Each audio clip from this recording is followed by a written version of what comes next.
Halo semua, selamat datang di channel Permanakun. Di video ini, gua akan membahas kelanjutan dari manga Hazure wa Kuno, Joutai Skill, Desaikyo Dinata, Ore ga Subete, wa Jurin Surumade. Video ini merupakan cerita dari Touka Mimoru yang ditransfer ke dunia lain sebagai pahlawan peringkat E. Ia memiliki sebuah misi untuk membalaskan dendamnya kepada Devisis yang telah membuangnya ke dalam dungeon dikarenakan peringkat E yang dimilikinya. Dan video ini adalah pembahasan dari sesudah manganya berdasarkan dari cerita light novelnya.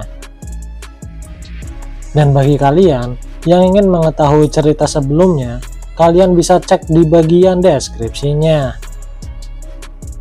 Oke, tanpa basa-basi, mari kita langsung saja ke pembahasan ceritanya.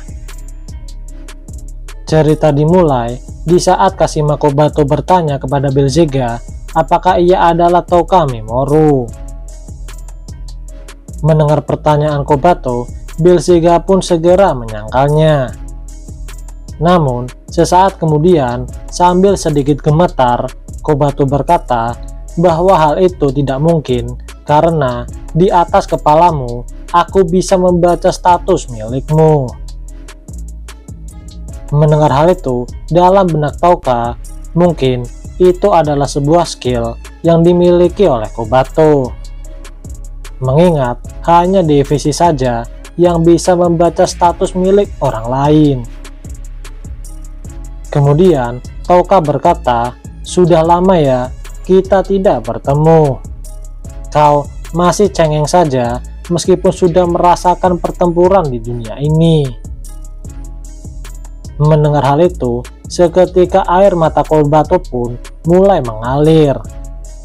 Ia tak menyangka bahwa Touka yang dikira telah mati, namun ternyata ia masih hidup.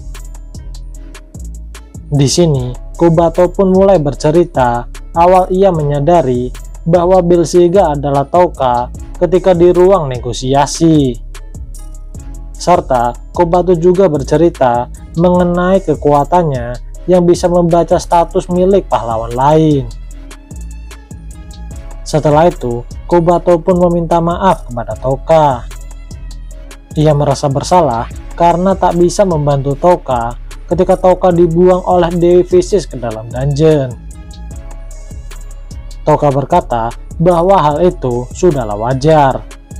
Mengingat orang normal jika di posisi seperti itu pasti akan merasa bingung dan ketakutan dengan kelakuan Devisis.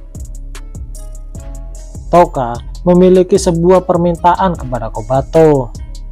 Yang pertama, ia harus merahasiakan identitasnya, dan yang kedua adalah informasi kekuatan milik Asagi. Kobato berkata, awalnya kemampuan Asagi adalah memberikan buff ke banyak target. Namun, skill tersebut bisa berevolusi hingga ia bisa memberikan debuff, namun dalam jarak yang cukup dekat. Jadi, skill debuff milik Asagi ini rupanya lebih pendek jangkauannya dari skill parales milik Touka yang sekitar 20 meter. Dalam benak Touka, berarti Asagi ini adalah orang yang cukup nekat ketika ia bisa mengalahkan mantan Kaisar Zera dengan teknik debuffnya itu. Kemudian, Kobato juga bercerita mengenai cara kelompok Asagi bisa mengalahkan pasukan iblis di negara Jonato. Akibat peristiwa itulah, Kobato pun akhirnya bisa mempercayai Asagi juga. Namun, ada kata-kata Asagi yang cukup mengganggunya, yaitu Asagi berkata bahwa ia akan selalu bertaruh pada kuda yang akan menang. Dia selalu mengungkapkan keinginan pulang ke dunia asalnya sebagai tujuan keduanya.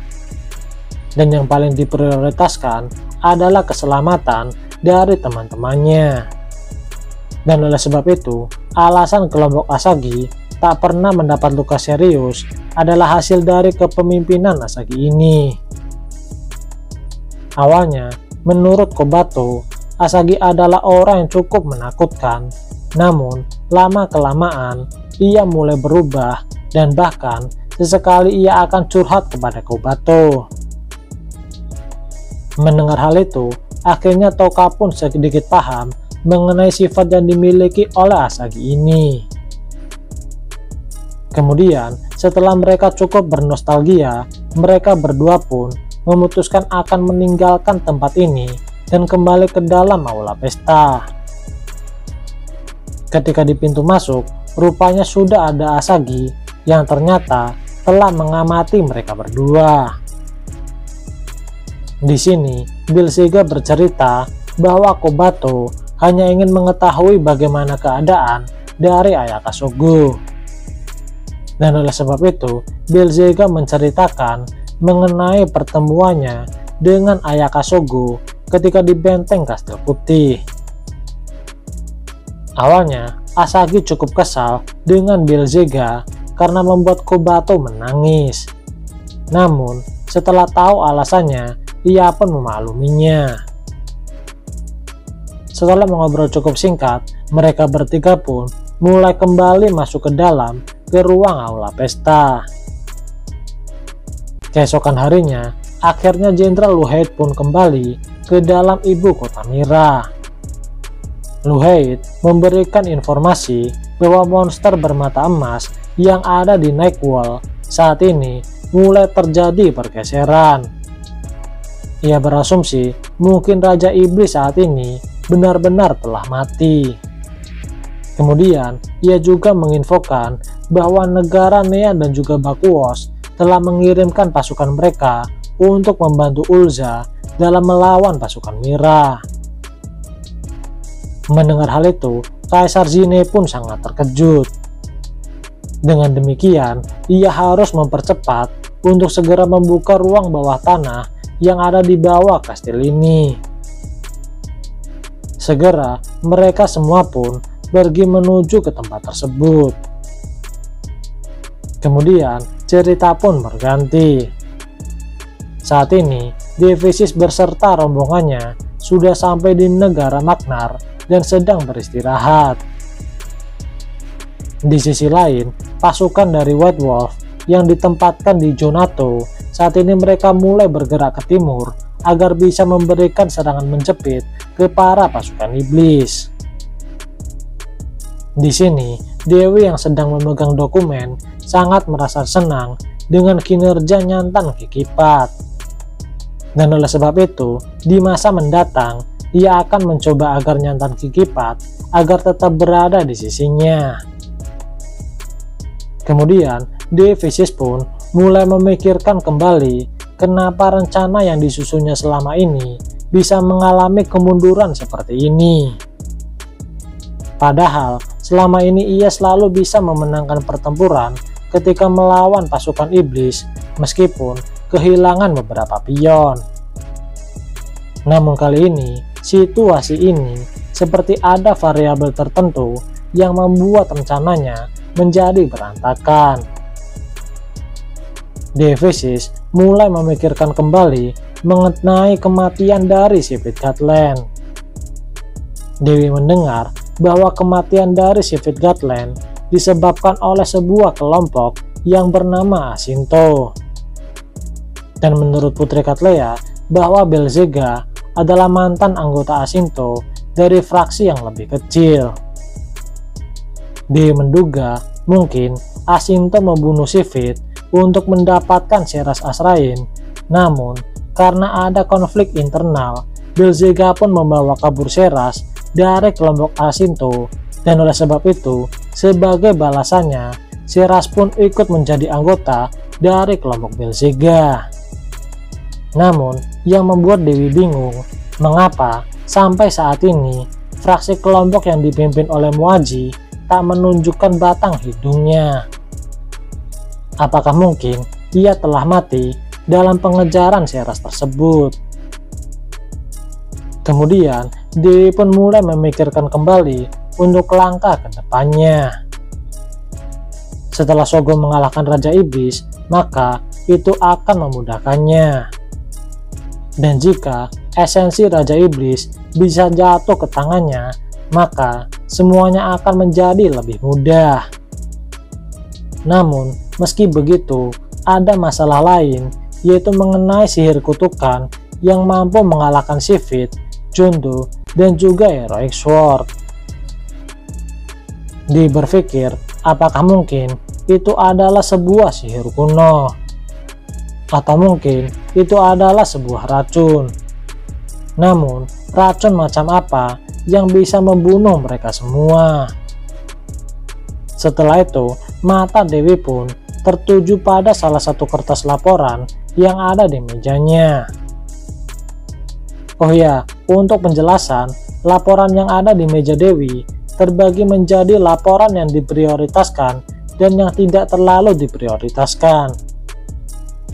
Untuk kategori diprioritaskan saat ini adalah laporan mengenai Raja Iblis dan juga Kekaisaran Mira. Sedangkan yang lainnya akan masuk ke dalam kategori tidak terlalu diprioritaskan. Nah, laporan yang menarik perhatian Dewi ini berisi sebuah permintaan untuk penggantian bola kristal pengukur dungeon yang datang dari dungeon selatan negara Ulza. Laporan ini termasuk ke dalam yang tidak diprioritaskan dan juga dikarenakan kedatangannya yang cukup terlambat. Namun, menurut Dewi ini cukup penting mengingat dungeon tersebut merupakan dungeon yang digunakan untuk membuang para pahlawan. Sambil merasa kesal akibat keterlambatan laporan ini, tiba-tiba Dewi Visis pun menyadari akan suatu hal. Ia bergumam mengapa bola kristal tersebut bisa menjadi pecah, mengapa ada sebuah sihir kutukan, dan mengapa Belzega sangat membencinya.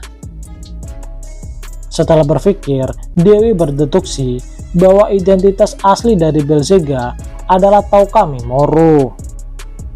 Jika ini memang benar, maka itu akan masuk akal mengapa Belzega selalu mengganggu rencananya. Tak berselang lama, datang seorang utusan yang masuk ke dalam ruangan Dewi Visis. Utusan tersebut mengabarkan bahwa Kirihara Takuto telah mengalahkan Raja Iblis. Dan saat ini, ia ada di perbatasan negara Magnar dan Alion untuk meminta bertemu dengan Dewi Visis. Namun, di sini Kirihara tak sendirian, melainkan ia ditemani oleh beberapa monster bermata emas dan bahkan pasukan iblis elit milik Raja Iblis. Kirihara berkata bahwa setelah mengalahkan Raja Iblis, ia memiliki sebuah skill di mana pasukan Raja Iblis akan mematuhinya. Awalnya, Dewi Visis merasa curiga dengan informasi ini. Namun, setelah Dewi memeriksa keberadaan Raja Iblis dengan kekuatannya, ia pun merasa terkejut bahwa memang Raja Iblis kini telah mati. Segera, Dewi Visis pun pergi menuju ke tempat Kirihara. Dalam benaknya, sesampainya di sana, Dewi Visis akan segera untuk menyingkirkan Kirihara. Oh ya, Dewi Visis pergi ke tempat Kirihara hanya dengan beberapa pasukan tanpa adanya para pahlawan. Ketika sampai di sana, rupanya sudah ada Kirihara bersama dengan para monster bermata emas dan juga pasukan iblis. Kemudian, mereka berdua pun mulai maju ke depan dengan meninggalkan pasukan masing-masing. Setelah memberikan sapaan, Kirihara segera mengaktifkan skillnya untuk menyerang Dewi. Namun, Dewi yang bisa mendeteksi niat menyerang Kirihara segera memukul Kirihara sebelum skillnya aktif hingga terpental. Kemudian, di saat Kirihara akan mengaktifkan skillnya kembali, Dewi Visis pun segera menutup rapat-rapat mulut Kirihara.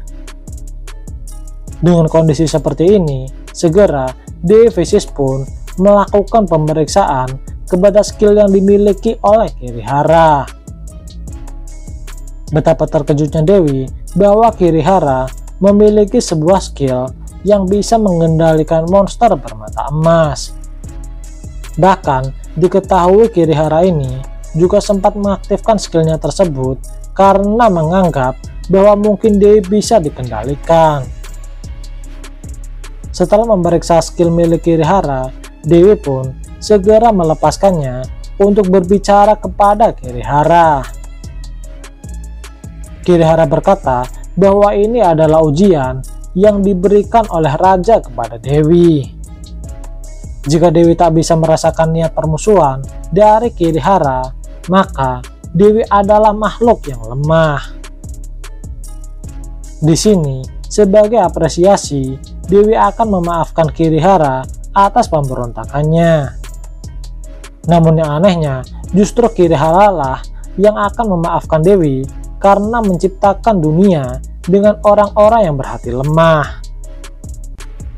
Dewi yang tak ingin meminta maaf segera membuat penawaran kepada Kirihara untuk kembali ke Alion dan pergi ke dunia asalnya setelah memberikan jantung milik Raja Iblis. Namun rupanya jantung tersebut telah Kirihara sembunyikan di suatu tempat oleh bawahannya. Kirihara sengaja membuat perintah agar ketika bawahannya tak mendapatkan pesan darinya setiap waktu, maka mereka bisa menghancurkan jantung Raja Iblis tersebut. Hal ini diperlukan jika pada saat ini Dewi memutuskan akan membunuh Kirihara. Maka dari itu, dengan adanya rencana ini, Dewi tak akan pernah bisa untuk mendapatkan jantung Raja Iblis. Mendengar hal itu, Dewi Vicious pun bertanya kepada Kirihara tentang apa tujuannya melakukan hal tersebut. Kirihara berkata bahwa saat ini ia masih belum bisa untuk kembali ke dunia asal. Kirihara ingin menjadi raja di dunia ini dan kemudian akan kembali pulang untuk menjadi raja juga di sana. Kirihara juga ingin agar semua pahlawan tunduk dan menghormati segala perintahnya. Kirihara beralasan berkat dirinya lah dunia ini bisa merasakan kedamaian setelah ia mengalahkan Raja Iblis. Mendengar hal itu, Dewi Vicious pun setuju dan akan membantu Kirihara untuk mewujudkannya. Kemudian, Dewi bertanya kepada Kirihara di mana ia akan mendirikan negaranya. Kirihara berkata bahwa ia akan merebut negara Magnar, serta semua wilayah monster bermata emas bersama dengan isinya akan ikut serta sebagai wilayah kekuasaannya. Kirihara juga berencana akan melakukan duel dengan Sigurd Sigmus yang digadang-gadang akan mengganti tahta kosong di kerajaan Magnar untuk memperebutkan tahta menjadi seorang raja. Dewi menyarankan agar Kirihara bisa menjadikan Earthlike bersaudara sebagai selirnya. Oh ya, Earthlike bersaudara ini adalah adik perempuan Sigurd Sigmus yang juga merupakan anggota dari pasukan White Rabbit dan juga White Folk dari kerajaan Magnar. Meskipun tak terlalu terkenal, namun mereka dianggap lebih kuat dari Monster Slayer Knight milik negara Ulza. Namun, Kirihara mengungkapkan bahwa pasangan yang cocok sebagai pendampingnya seorang raja adalah Seras Azrain. Mendengar hal itu, seketika Dewi pun mulai tersenyum. Kemudian, Dewi Vicious pun mulai mengungkapkan bahwa saat ini Seras adalah milik Belzega dari Fly King Squadron. Namun yang menarik, identitas sebenarnya Belzega adalah Touka Minoru. Mendengar hal itu, Kirihara pun menjadi marah. Berani-beraninya pahlawan dengan peringkat terlemah untuk menyentuh wanita yang harus menjadi takdirnya. Kirihara berjanji akan menghancurkan Touka Minoru dan merebut kembali Seras.